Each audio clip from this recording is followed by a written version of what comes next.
ესე იგი მარხვა ისეთ სიმახინჯებს, მახინჯ სახეებს იღებს, გული მისკდება და მარხვის არსი დაიკარგა. მავიწყდება რომ რა მოხდა 64-ში მე მგონი ამაზეც გითხარით, ხო? ადამი წყვეთს ნაყოფს და სიცოცხლის წყაროთ მიიჩნევს არა ღმერთს, არამედ ნივთიერ სამყაროს. და ღმერთ ზურგს აქცევს. და ეს ავადმყოფობა ჩემში გადმოსულია. მე ესეთად ვიბადები. მე სულ მგონია, რომ ჩემი არსობის პური არის ეს მატერიალური სამყარო და არა ღმერთი. უფალი მრავლაზის ხაზს უსვავს. სახარებაში ბევრჯერ მასწავლის, რომ ეს ესი არ არის. გასაგებია, მე უკვე ადამის ხორცი მაქვს, ამას ცხოველურ ხორცს ვერცად ვერ გავექცევი, ამას გასაგებია რაღაცა ჭირდება, ჰაერი მჭირდება, წყალი მჭირდება, ენერგია ჭირდება, საკვები გასაგებია. მაგრამ ჩემი შინაგანი დამოკიდებულება არ უნდა შეიცვალოს? მე ჩემი თავის იდენტიფიკაცია ამ ხორცთან უნდა მოვახდინო? მაშინ მე და ძროხარითი გამსხვავდებით.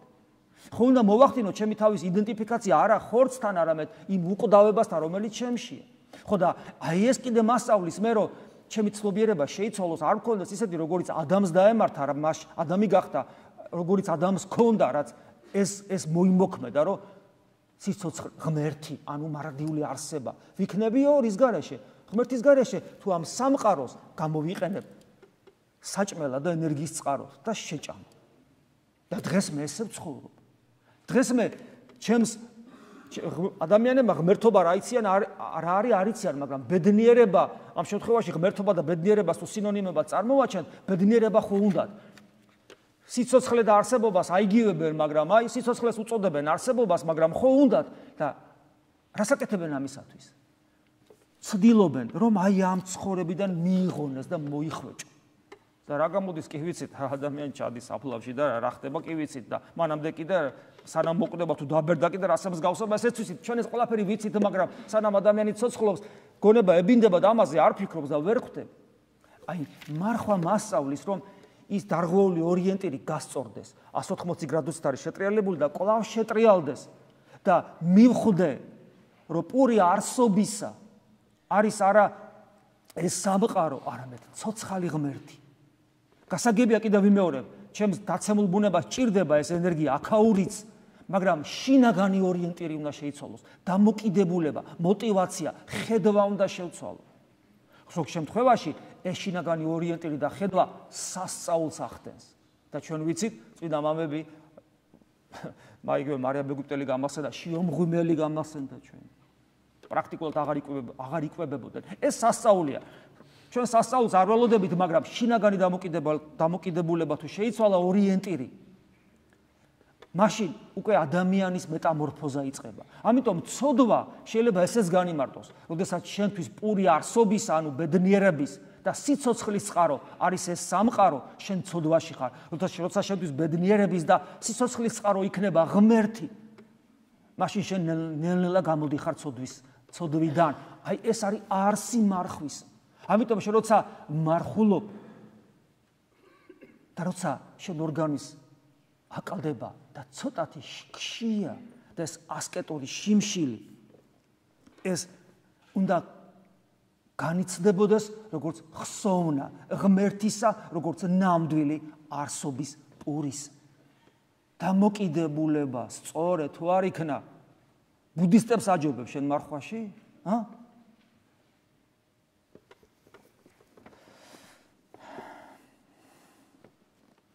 როცა ეს ყველაფერი არეულია შემოკარგებო, მაშინ ჩვენ როგორ ავართ, იცი? ამ სოფლის სული კიდე როგორია? ამ სოფლის სული ნახეთ როგორია?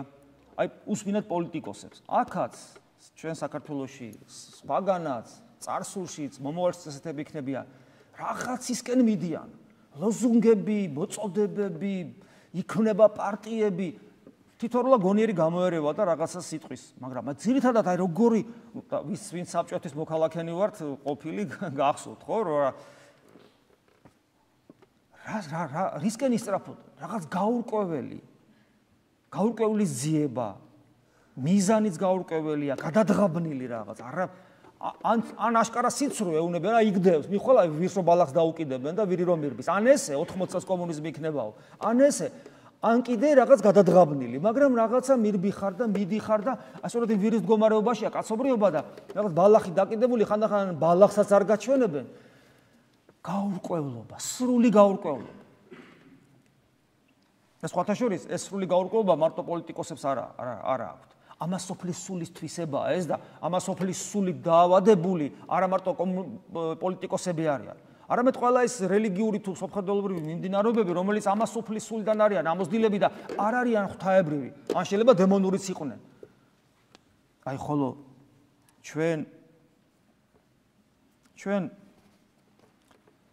ჩვენი რწმენა, მართლმადიდებლობის რწმენა. როგორია იცით? ჩვენ ეს გადადღაბნილი მიზანი არ აგვაქვს. ჩვენ კონკრეტულად ვიცით, საითკენ მივდივართ. ზუსტად ვიცით. მეცაც ვიტყვით. ჩვენ კი ვიბრძვით ინდივიდუალურ დონეზე. მაგრამ საოცარი უცნაური რაღაცა, აი ჯარი როცა იბრძვის, ჯარი ინდივიდები მაშინ იმარჯვებენ, როცა ჯარი გაიმარჯვებს. და ჯარი თუ არ გაიმარჯვებს, ინდივიდებიც ვერ გაიმარჯვებენ ჯარისკაცები. ჩვენ უცნაურ მდგომარეობაში ვარ. ჩვენ ჯარს უკვე გამარჯვებული აქვს. ჩვენ ჯარს უკვე გამარჯვებული აქვს. ადამიანი პოტენციურად გამოხსნილია. ეხლა დაგვრჩა ბრძოლა ინდივიდების დონეზე. ანუ ჩვენ გამარჯვებულები ვართ. ჩვენი გამარჯვების დროშა უკვე ფრიალებს, არა გოლგოთაზე. გოლგოთა ის ბოლოს სიმაგრე იყო, რომელიც ავიღეთ. მერე ჩავედით ქვემოთ ჯოჯოხეთში. ქრისტე ჩადის იქ და ქრისტეში ჩადის ყოველი ადამიანი. ავიღეთ ისიც. და მერე ავედით ზეცად უკვე. და დავჯექით მარჯვენით მამისა. და ჩვენი ადამიანური გამარჯვების დროშა ფრიალებს მამასთან, ძესთან და სულიწმინდასთან, ყოვლადწმინდა სამების წიაღში. ჩვენ გამარჯვებულები ვართ. ეხლა ნახეთ, მე ვიცი, რომ ჩემი ჯარი გამარჯვებულია. მე ვიცი, რომ ჩემი ძმებს ომი მოგებული აქვთ.